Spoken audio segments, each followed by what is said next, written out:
So again, we have come with another segment with Mr. Shabjani, where we are going to talk about the Pakistani cricket team's debacle. And everybody was thinking that they will make it to the Super 8 stage along with India, but as we know that they lost to USA and they are out of the tournament. So we wanted to talk to Mr. Sabjani and ask him what he feels eh, is the problem with the Pakistani cricket team and how they should address the situation. So, Mr. Sabjani, what do you have to say about this disaster which has happened with the Pakistani cricket team? And what is your advice and what do you think about Babar Azam's captaincy? Well, one thing at a time, because I have to go ahead and address all these things one point at a time so that people understand exactly what is happening with the Pakistani cricket team.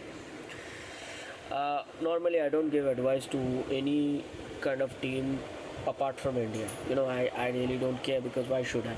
Okay. If they're paying me, I will, otherwise not. And why will I give advice to the Pakistani cricket team? But the point here is that there are a lot of people talking about the Pakistani cricket team, but evidently, actually, it's a good team. There are some crucial mistakes which have been made, and I'm really not sure whether there's a lot of talk about Babar Azam and he's actually close to some of the players, so that's why he keeps some certain players in the squad while ignoring some very key players. I'm not sure about how true these words are. Okay. Now, there are a few things I would just like to go ahead and categorize so that people understand exactly what is required from the Pakistani cricket team. Okay. Now, since they've got 4 pacers, that means they will have to keep 7 batsmen there who can actually go ahead and chase a total or post a commanding total, right? Out of these 4 pacers, I would probably say Nazim and maybe Shaheen Afridi can play. Shaheen Afridi is a good all-rounder, by the way, but he's not being utilized properly. So we've got 7 more players. These 4 should always remain.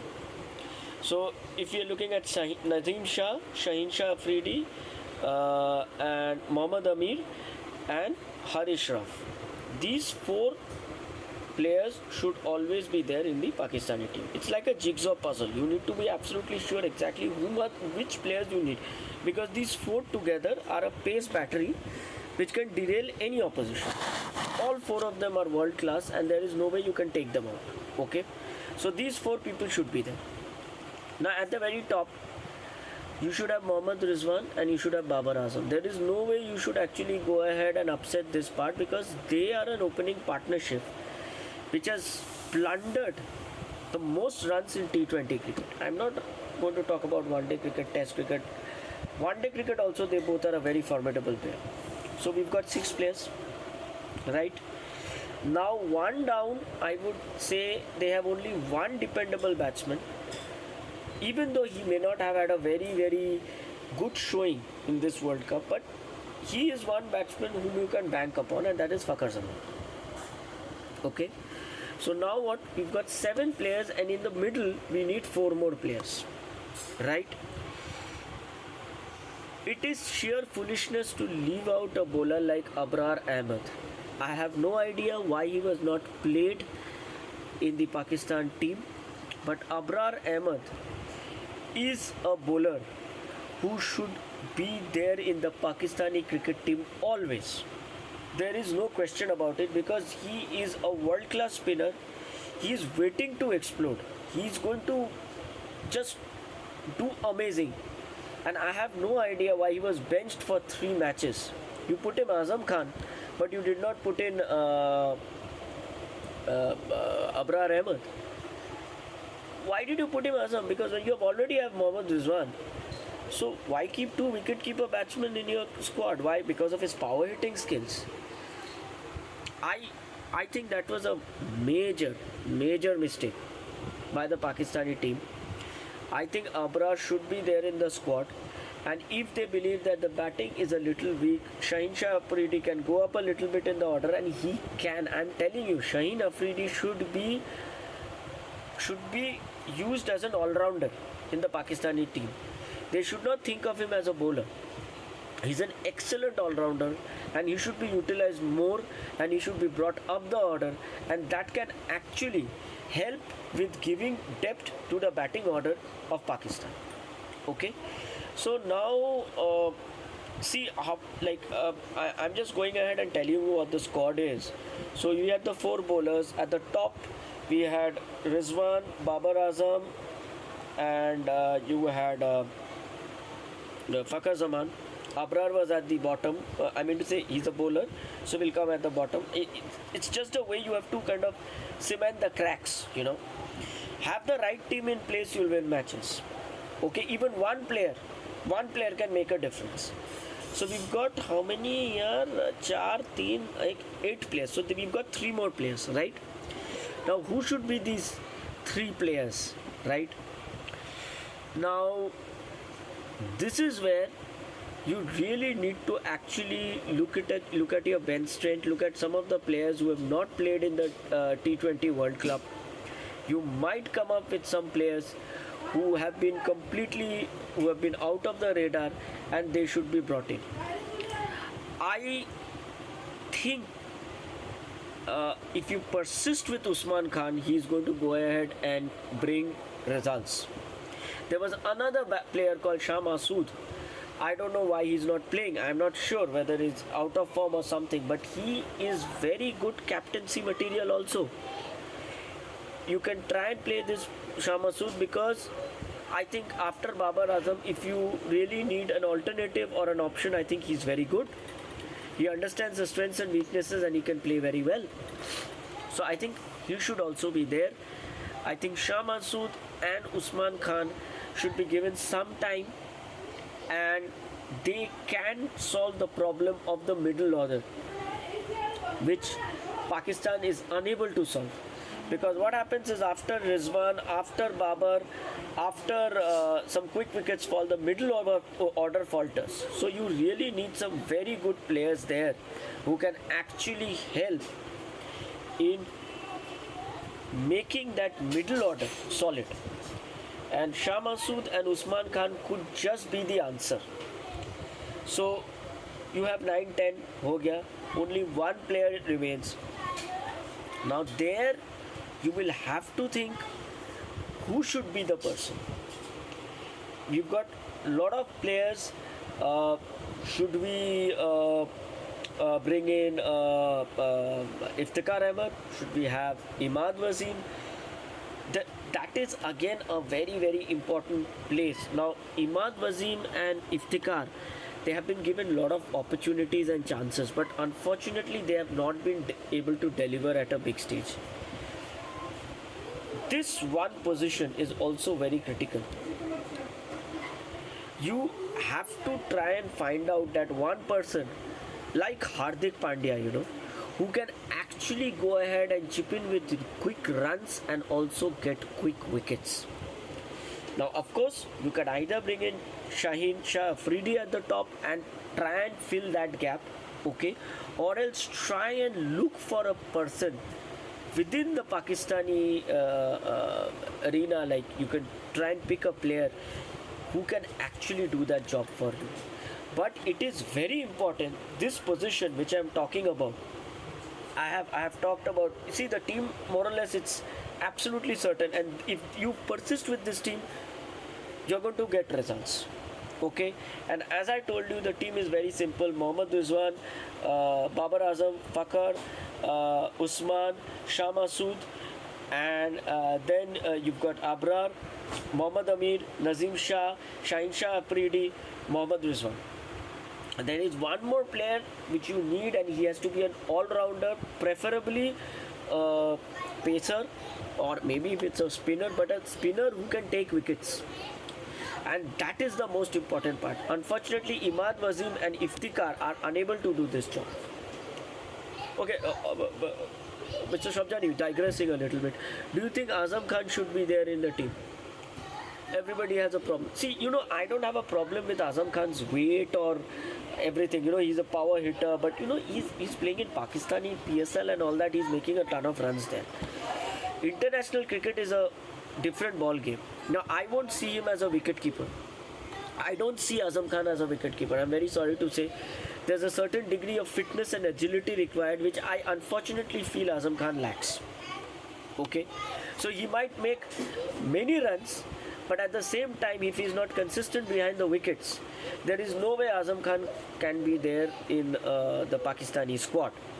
Second point, if you take Azam Khan, then what you have to do is you have to hide him in the field, because he just does not bring that level of agility or fitness which is required from an international player when you're playing an international match. Okay, so that is the only reason why I feel Azam Khan does not deserve a place in the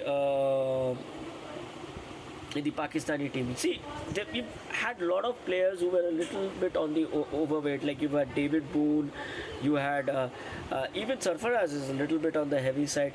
The point here is not that, yeah. And I feel very sad that he's being picked out. He was having a burger in McDonald's and everybody's picking him that, like talking rubbish about Azam Khan. You see, I have no qualms against him. And I really don't care, honestly speaking. See, it's the Pakistani team. If they lose, I feel happy, right? India, if they lose. But my point here is a needless amount of abusing, bad stuff is being said about a team which is actually quite well organized. The only problem is that tactically nobody is guiding them. And I believe there might be a level of favoritism within the team, which could happen. I don't know about the news, but I'm hearing that Babar probably favors certain players. But what I felt was little strange was the fact Abrar Ahmed was not even given one match in these two matches. He's a very, very, very important player, and he was not played in the T20 World Cup. And that is very wrong. Okay, one more thing I wanted to ask you. You talked about Iftikhar Ahmed, you talked about Imad Wasim, you didn't talk about Shadab Khan. See, Shadab Khan is an excellent player, but the problem is he's not consistent. Actually, Shadab Khan can solve the problem of that middle order all-rounder, but he's not playing well. He played that odd innings against Ireland.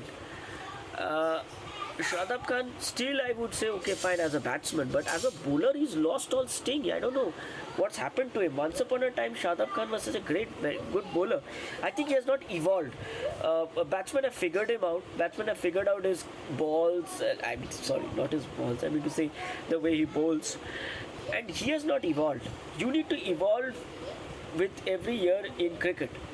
If you keep on bowling the same way and you do not introduce variations, all these batsmen, they pick you out here. They know what your stock balls are. They know what your odd balls are. Once upon a time, Shadab Khan used to pick wickets by the truckload and used to make runs. So Imad Wasim, Iftikhar Ahmed, Shadab Khan, all these three people, actually the squad was good, but they didn't deliver. You need an all-rounder who can deliver, and that is very important. You solve that puzzle of an all-rounder. It is done. In the bottom, Shaheen Shah Afridi and Nazim Shah does a good enough job. The point is, don't bring them too late down the order again. Nazim Shah and Shaheen Shah Afridi can chip in with some useful runs, so they should actually be brought up the order again. So these things you need to think about. You see, don't approach T20 cricket. Again, I have told in all my earlier interviews, don't approach T20 cricket in a traditional way. Don't approach T20 cricket like Test cricket or one-day cricket or something like. Still, people approach these T20. T20 cricket is one of the fastest format of cricket. One of the reasons I can understand it so well is because I watch T10 cricket also, which is even a faster version of like cricket. So in 10 overs, you have to be faster than fastest. So that way, I really get to understand exactly which player should come at which position in order to capitalize the most. And Pakistanis have not got that equation right. The reason why they have failed is the middle order. The middle order does not have critical players, and even if the middle order is weak, you push in the more effective players at the top. You push in Shaheen Shah Afridi as a pinch hitter. You push in Nazim Shah as a pinch hitter. The moment you put them up the order, if they even score an odd 12 runs, 13 runs, 14 runs in 3, 4, 5 balls, they are doing their job and going, which nobody is understanding. If Shaheen Afridi comes and hits 15 runs in 4 balls, 6 balls, right, and Nazim Shah comes and hits 12 runs in 2 balls, in a space of 8 balls, you've scored 27 runs, which no one is understanding, and which the Pakistani team, unfortunately, their think tank also doesn't understand, which many people don't understand. Many teams don't understand how exactly T20 cricket should be played, and this is the reason why this is happening. I would say the Pakistani public should not be so harsh with their cricket team. They have a very good team at hand. Bringing in Mohammad Amir and Nazim Shah has actually gone ahead and fixed the Pakistani team. Actually, it's fixed. Right now, the Pakistani cricket team is fixed. Even though a lot of things are being said, only problem is the middle order. That's the beauty of cricket. Even if one part of your team is weak, it can completely derail everything. And that is exactly what has happened with the Pakistani cricket team. Their middle order is weak. You need to have some good players in the middle order. Unfortunately, Shadab Khan, Iftikhar, Imad Wasim, these people at the middle have not been able to do that job that effectively. It doesn't mean that you have to score the runs. You have to finish the game. There's a difference. It doesn't mean that you score the runs and you leave the rest to the other players at the bottom. No. You have to finish the game. You have to play realizing in the next 2 or 3 overs, I will be able to finish the game. Now that is where Pakistan was lacking. It happened in the Indian match also. And it happened with the US match also, because I felt they could have scored more runs. And secondly, in the US match what happened was, I think what the problem with Babar Azam is he relies too much on his bowlers. Whatever the bowlers say, that okay, Babar, we need the field there. No, Babar has to listen. A bowler will always have a lot of confidence, and he's like that, I will bowl this way and I know this person will get out or he will not be able to score the runs and all that. Babar needs to go ahead and say, no, bhai, this place, this time, I will keep a fielder there. That is the beauty of a captain. He will listen to the bowler, he will play to his strengths, but at the same time he will say that no, this thing which you are saying, I think the field position should be there. What happened in the US match was, Harish Rauf told Babar to come up, I believe, from long on for the last ball. Okay, that was a very important thing which happened, because Harish Rauf told Babar to come up from long on, while I think Babar Azam wanted to be on long on, because I think at that point of time 5 runs were needed in the last ball. And what the batsman did was he hit it over the head of Babar Azam and got the 4 runs, and the match went into the super over. And Babar said, Harish Rauf, that why did you tell me this? The point here is, Babar, the bowlers don't dictate you dictate to the bowlers. You are a captain. Okay, there are small things which you need to do. After so many years being the captain of Pakistan, you should at least realize, yes, Harish Rauf is a very senior player. At the same time, you have to also realize that he has cost you many important crucial matches, right?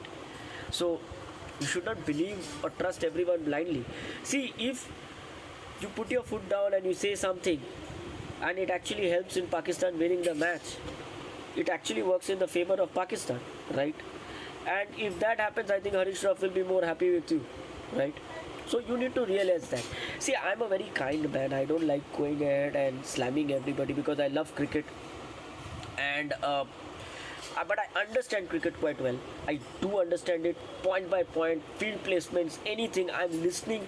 I'm trying to understand exactly what is happening when the bowler is telling the captain. I try and study the field positions quickly. So I'm really a very avid student of the game, and I really know exactly what has happened with the Pakistani cricket team. There's nothing wrong with your top order. Rizwan is there, Babar is there, Fakhar Zaman is there. There's nothing wrong with your bowling attack. Extremely strong. They can they can just dismiss any opposition at any time. But I was a little mystified that they didn't fare so well with the US team. But I think the pitch eased out, I believe. But those four pace bowlers, they are a terror, absolutely. You need to supplement those four pacers with Abrar Ahmed. Babar, I don't know why you're not taking Abrar Ahmed. I have no idea why you're not doing it. Azam Khan, personally speaking, unfortunately, I don't think he conforms to the fitness standards which are required from an international player. I don't see him as a wicket keeper. And in the field, I think you'll need to hide him. You cannot go ahead and tell him to monitor the boundary ropes because he, he just doesn't have that level of fitness. And I do not want to go ahead and exercise a bias against him because he's a little bit on the overweight side. No, it's not because of that. He just does not conform to the fitness standards. So he needs to shed a few kilos and he needs to go ahead and conform to those fitness standards. It doesn't matter if he even hits six sixes in an over. Okay, and so what you have is five players, three players. So there is a key. There are three players, and as I told you, Shah Masood, Usman Khan, I feel are the future, and there is one place, an all-rounder which you need to find from somewhere, because unfortunately Shadab, Iftikhar or Imad Wasim, none of them are. They are doing their job. They are competent players, but you don't need competent players. You need a player who can actually take Pakistan to the victory road. You need somebody, even if it's not an all-rounder, somebody like Javed Mehrdar. Somebody who should come to the wicket and say, yeah, I will go only after we have won the match. That is missing. Anyways, I had some load of free advice from me to the Pakistani cricket team, because yes, stop smashing TVs, stop smashing your team. This is to all the Pakistanis. Stop doing all these things here. Play cricket. It's a wonderful, constructive thing which you guys are doing. And I think your Pakistani cricket team is great. I honestly think they are winning like a lot of friends. This is the way to go, A lot of things can be healed through love, friendship and cricket. Do that. Play cricket. Play as much cricket as possible. Thank you everyone. I hope you like this segment. And thank you Mr. Abhishek Dasgupta for the interview. Yes, Mr. Shabjan, it's always great to have you here, and it was wonderful speaking to you. Thank you Mr. Dasgupta. It was pleasure talking to you also, and I hope you also like this segment. Thanks everyone.